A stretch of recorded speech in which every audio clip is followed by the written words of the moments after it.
Hello and welcome to a cultural comparison of Canada and Thailand. I'm Gabe Furnell and this is my submission for assignment 1 in GBLD 505.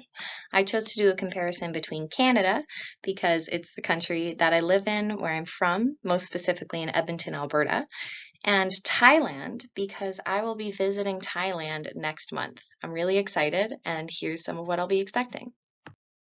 There is so much that we could go over to compare these two incredibly rich cultures. It could take ages, but I have narrowed it down to a few major factors that I notice impact culture. That would be history, gross domestic product, our major industries, the climate, values, and population density of a culture or region.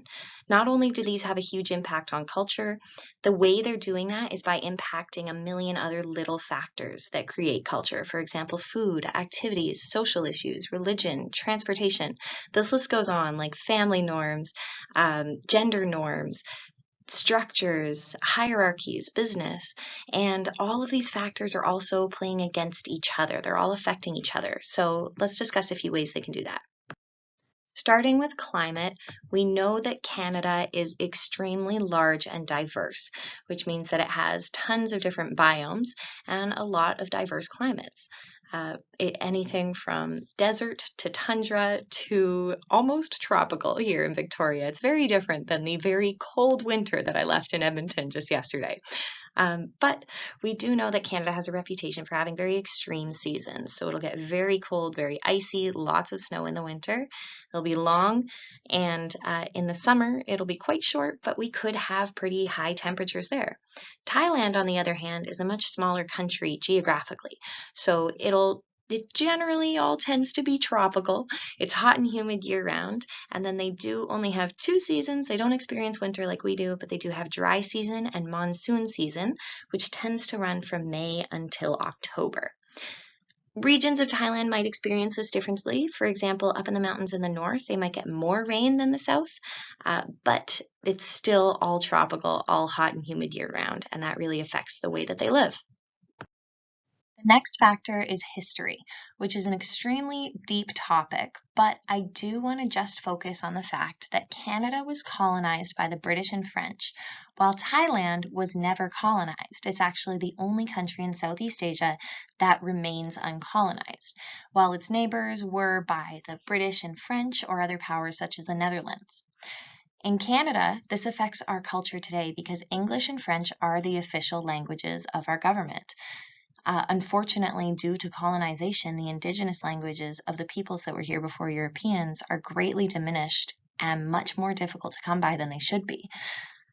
Christianity is the primary religion, as it's the one that was forced by the colonizers, and that is closely followed by atheism.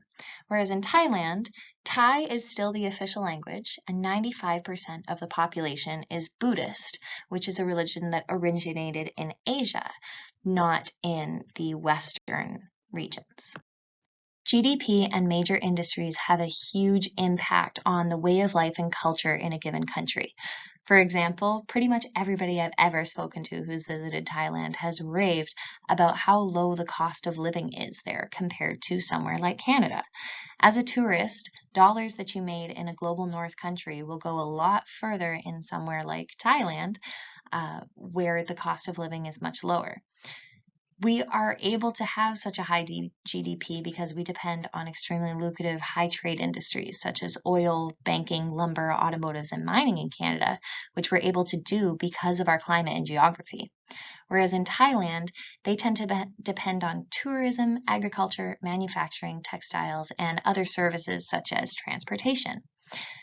Now, this makes a lot of sense because everybody wants to visit the tropical climate, so their tourism industry is extremely big.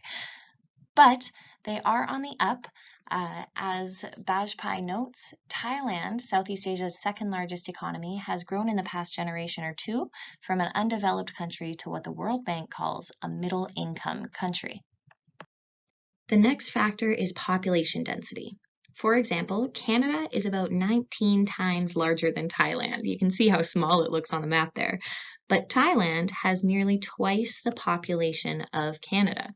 This affects culture in many ways. For example, public transportation is much more accessible and much more useful for getting across the country in Thailand than it is in Canada, because it just doesn't make sense to build train lines and bus stops that will only be used by a fraction as many people. It also might affect the accessibility of job, standards of living, and what we see as our personal space and communication styles. While the cultural values between the two nations are drastically different, they do also have some similar lines. Buddhism, since it is still so prevalent in Thailand, has a large impact on their cultural values. For example, etiquette, respect, especially in the context of elders and religious hierarchies, self-control, and non-confrontational attitudes are extremely valued in Thailand. Thailand is also known as the land of smiles, and as YouTuber Poppy Dawntree pointed out, this could largely be due to their non-confrontational attitude that they're trying to put forward at all times.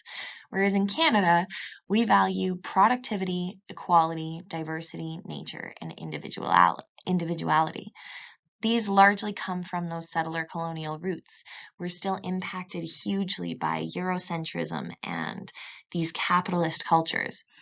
But at the same time, between the two countries, we do both value being polite to one another. Food in Thailand, I am very much looking forward to trying. It looks like it's going to be absolutely delicious. They do tend to eat a lot of noodles due to that Asian influence, and because so much of the country is made up of coast, they also eat a lot of seafood. They eat a lot of spicy foods to beat the heat, and the fruits that they use tend to be tropical ones. One major difference between Canada and Thailand is that Thailand has a lot of street food. The dense population and warm climate means that it makes sense to serve and cook food right on the street all the time, which is something that we tend to be a little bit uneasy about in Canada. In Canada, we tend to eat the types of foods that our ancestors would have eaten during settler times, such as pickles, grain, and potatoes, because they will store well over the winter. We'll also eat vegetables and fruit that grow in cold climates in a short summer, such as berries, potatoes, and apples. And we eat lots of heavy foods like meat, bannock, beef, venison, pork, and bison to help us kind of stay solid through those cold Canadian winters. In Canada, our cold climate means we really like winter sports, such as skiing, hockey, and snowmobiling. We value nature, so in the summer, we partake in sports like hiking, fishing, and swimming. And some traditional sports that we do are kayaking, and our national summer sport is lacrosse. In Thailand, they also tend to participate in lots of traditional sports, such as kite fighting, Muay Thai, which is Thai kickboxing, and Sepak Takraw, which is down in the bottom left corner there. Apparently, it's a lot like volleyball, but you use almost every body part except for your hands to hit the ball over the net. Golf is their most popular sport, but they also play a lot of games like soccer and snooker in Thailand, things that don't require a lot of expensive equipment and that can be played in such a hot climate. Of course, there are a wide range of social issues that are viewed completely differently between these two cultures, but specifically in the presence and acceptance of the LGBTQ2S+ community. Canada is generally, compared to other countries worldwide, extremely accepting. Same-sex marriage has been legal since 2005. Homosexual couples are allowed to adopt children. You can change your legal gender on all of your IDs and with the government. And as of September 22, gay men are also allowed to donate blood. But in Thailand, it's only somewhat socially accepted to be part of this community by younger generations. Older generations still tend to be pretty hesitant about it. While homosexuality is legal, same-sex marriage is still not recognized by the government. And they do have a reputation for having a common presence of ladyboys. I was surprised to hear this term as a Canadian. That's not something that you would normally call a transgender woman. But the legal gender still cannot be changed in Thailand, so this could be the reason that they're called that. I did watch a video on YouTube of some Thai locals explaining that they think this is just a lot more common in tourist areas, and that's why they have that reputation, because tourists expect to see that, so that's a way that the tourism industry is affecting their culture. Just end this off with my references here, and I think I'm going to go try to track down some of that delicious looking food from one of those two slides. Thank you.